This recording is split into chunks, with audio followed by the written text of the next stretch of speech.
If poetry had a voice, it would say that it changed my life. It would say, play with your food.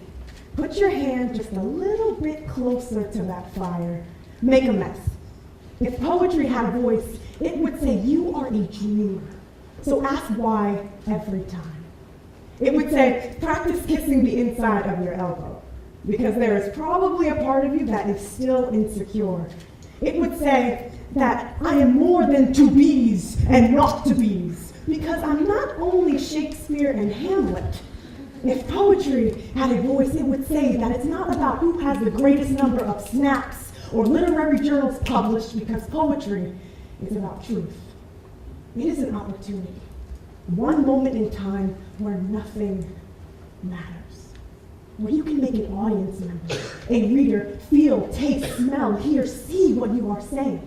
You are the connector to making the intangible tangible, giving breath to words by picking pecks of adverbs and adjectives and creating your own story. Poets are storytellers.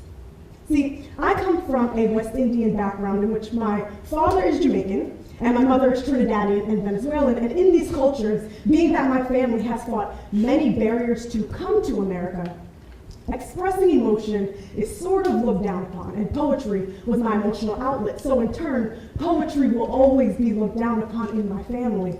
It will never be real enough. When I performed on the Apollo and Broadway stages, some of my family did not even want to come, because poetry is complaining. Except for with my great aunt. She was a poet. She loved crossword puzzles. She loved a world where words didn't move together to create stories or lies, but facts. Without her, I would have no voice. You see, poetry is scary. It is supposed to be messy and uncomfortable, and it's supposed to be as raw as possible, but it is okay to be scared. If poetry had a voice, it would say that I can help you feel as free as you felt when you ran around naked as a baby. That I can help you transform your I love yous and I miss yous into real statements you can feel again than just overused phrases. For example, instead of saying, I miss you, I am a hummingbird who has lost its voice. Or instead of, marry me, I want to annoy you for the rest of our lives. Or instead of, I love you, let me sing you the oldest known love song that sits on the river's floor of Tigris and Euphrates. So if this is poetry, if this is what truth looks like, I'm sure you're asking, what does this even have to do with me? Why is it valuable to me? What makes it so important? Those are reasonable questions.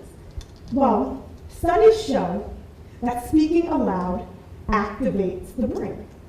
Writing by hand activates the brain. Your truth, say it with me, activates. Oh my God.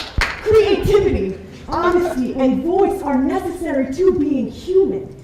The Telegraph states that putting pen to paper is said to help the brain regulate emotion.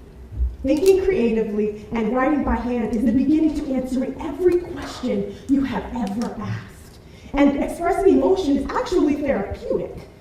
Writing about yourself makes you think about certain ignored emotions which better help you gain insight of your inner self. I don't even think we realize how ignored our feelings are.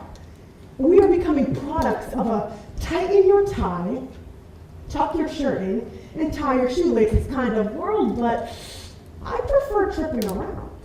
It's a tad bit funner. If poetry had a voice, it would say, each and every one of you is poetry.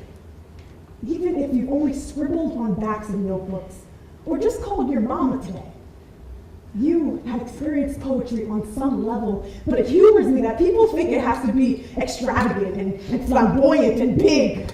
No. The pickup line from the grandfather to the old woman he's had his eyes on is poetry. A knock-knock joke from the little girl to her father is poetry. Can you please do me a favor and look to the person to either your left or your right and stay there? Really stare in their eyes and look. looks at them.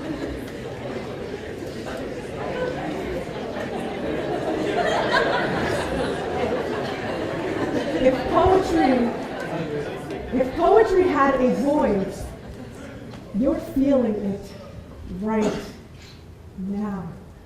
Thank you so much.